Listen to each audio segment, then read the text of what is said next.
welcome to the channel. My name is Ash and I'm here with another review roundup.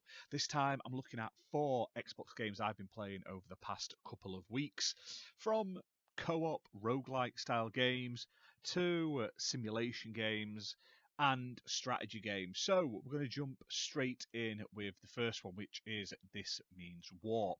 Now, this released on the 30th of November 2023. It's developed by Outlier Games Limited and published by Jagex Limited. And I was looking to present a copy to play this game and review it. So, huge thank you. Same with all the other games, so I don't repeat myself all the way through. I was lucky enough to get a review code for all of them. So, thank you very much.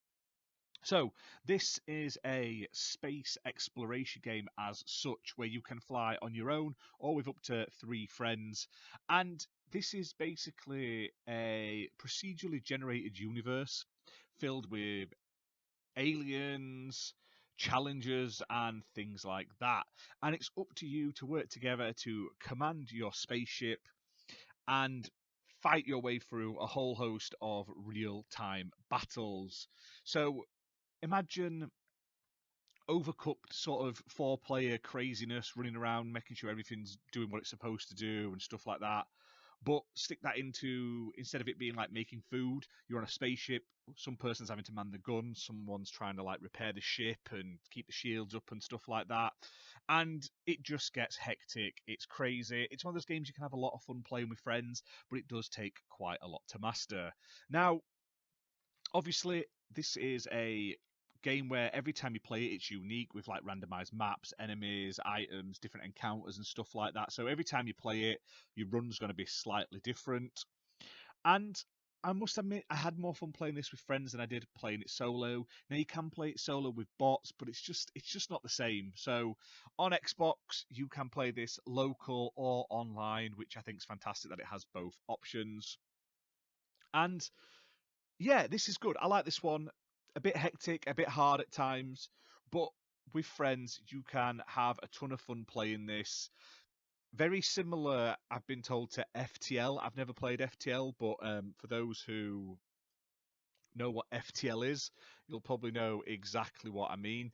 But to me, this was like overcooked on steroids, but shoved into a spaceship. And I played another game last year. I reviewed another game very similar to this, but this one was much better than it in every single way.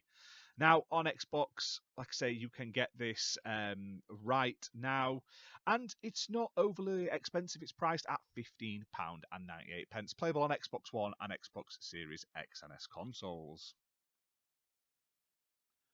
Okay, next up is Saga of the Moon Priestess. This released on the 24th of January 2024, developed by Pixel Trash and published by East Asia Soft Limited, playable on Xbox One and Xbox Series X and S consoles. Now, this is a sort of top-down action-adventure game inspired by classics of the genre in those like 8 and 16-bit eras. You're looking at your Legend of Zeldas, like Legend of Zelda on the Game Boy specifically. This has the look and feel of those titles, the big chunky sprites, the colourful environments. And honestly, it's quite good. It's a shorter game, clocking about 5 hours, and basically it takes place in the world of Lunaria, and the prince basically gets kidnapped, and it's up to you, who's this hero called Sarissa, to basically go off and rescue him. Now, you basically have this spear, and you have the ability to communicate with the goddess of the moon, and you basically walk through a variety of different environments, beating enemies, and defeating dungeons. Now, the game features a variety of different like environments. You've got like a snowy environment, a woody environment, sand, like different biomes to go through, each one very unique. There's shops and villages to go into, there's NPCs to interact with, loads of enemies to defeat. There's 5 dungeons to explore and 15 different items to collect. And honestly, it's a fun little game. Like, if you ever played the Zelda games on Game Boy, you'll get a kick out of this one. It's not too difficult. it's a little repetitive, but that's just the nature of the game. It does feature an original soundtrack and everything like that, and like original pixel graphics. Really harkens back to a good time in gaming, and it's priced at £4.99, which is a great price. That's £1 an hour minimum sort of thing. So for your 5 hours of gameplay, can't go wrong. If you like the old school sort of top down action adventure games that used to be like ripe on the NES, SNES, Mega Drive, that sort of thing, then definitely check this one out. Really, really enjoyable little game. Optimized for Series X and S with 4K and 60 FPS as well. So, winner, chicken dinner. Okay, next up is Motorcycle Mechanic Simulator 2021. Now, for some reason, this released on the 8th of November 2023. Don't ask me why, I'm not sure why the 2021 edition got released right at the end of 2023, but I don't make the rules. So it was developed by Play to Chill and published by Ultimate Games. And Ultimate Games have released quite a few like mechanic games, simulator games. We've covered quite a few of them on the website and the channel previously, and they fall under two categories. One, they're fun and enjoyable simulator games or mechanic-esque games. Or two, they are buggy, broken messes. And unfortunately, Motorcycle Mechanic Simulator falls into the latter category. Unfortunately, on Xbox, this game isn't really playable. The controls don't seem to work, and it's quite buggy.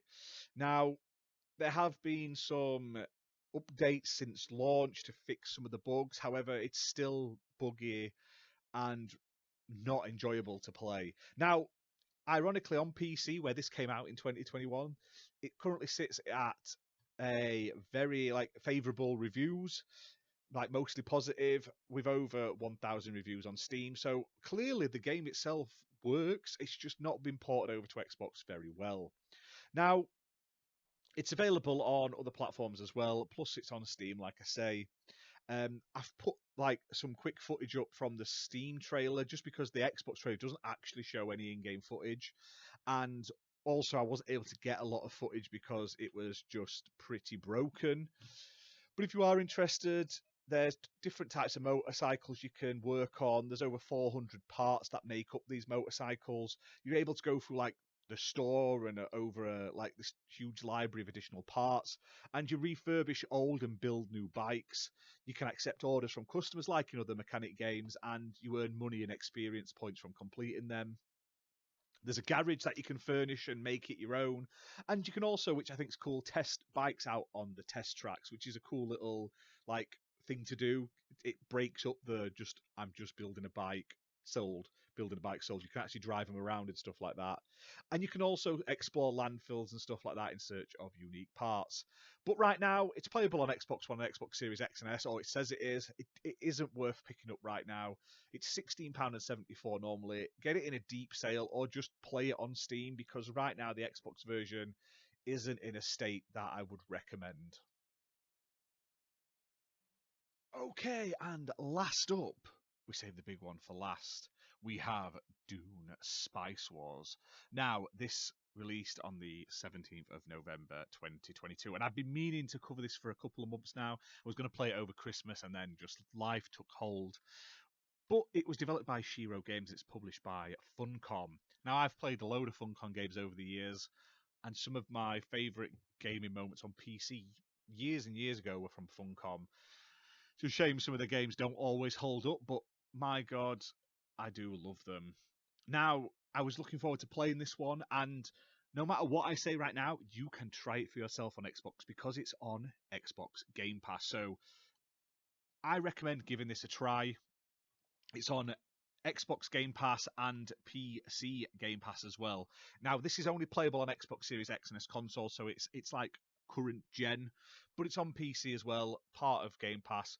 Give it a try yourself, because like your opinion is way more important than mine.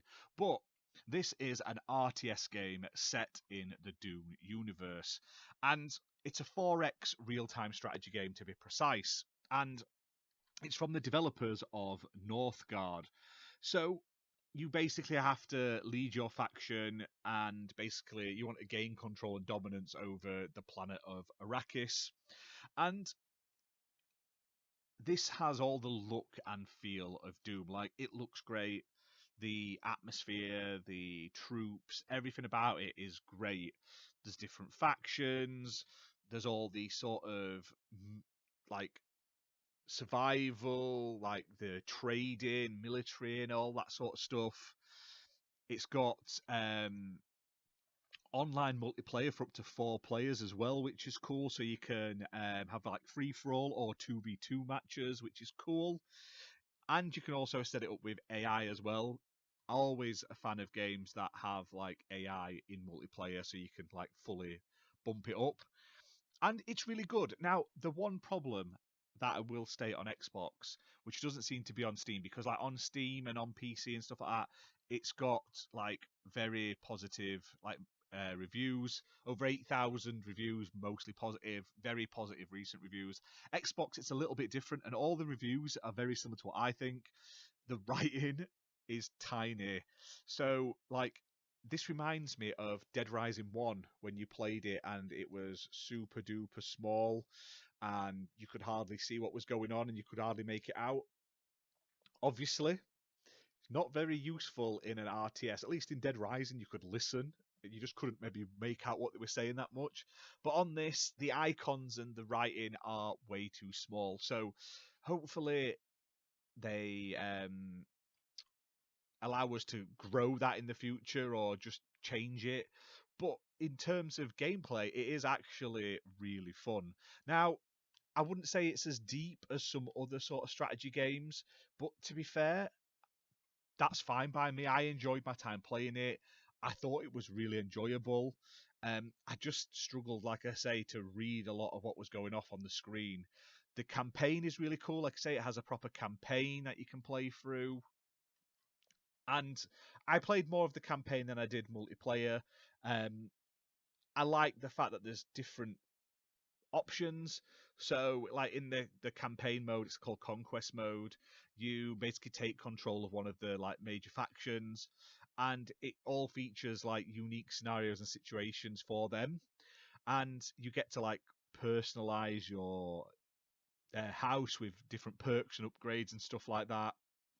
Really cool, really really good. It's just let down by the UI, unfortunately. Now, like I say, check this one out. It is available on Game Pass, so there's no reason not to at least give it a go. And it has Xbox cross-platform multiplayer. So if someone's playing it on PC Game Pass, you can play with them on your Xbox Series X and S as well. But if you want to buy this game, it's $33.49, and it is an Xbox Play Anywhere title as well. So let me know in the comments, guys, what you thought of this whole sort of selection of games. Which is your favourite? I really liked Dune, like I say, Dune, and also the This Means Warp were the standouts for me. Saga of the Moon Priestess as well was a really fun little game. Obviously, the letdown this time was the Motorcycle Mechanic 2021, but you can't always have everything you want. But we'll be back for more reviews on the channel, so hit that subscribe button. We're nearly at 1,500 now.